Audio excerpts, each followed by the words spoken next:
So just a short video here. This is your dreaded mechanic, by the way.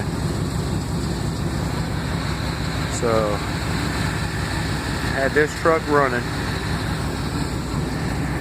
Needed this truck to run.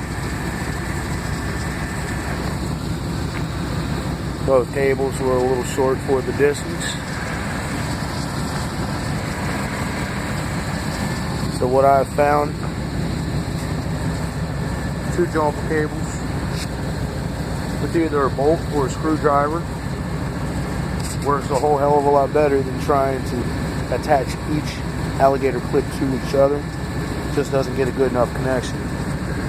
So you use a conductive piece of metal, and then it works for me every time, and I've done it 3 times in the last 4 days.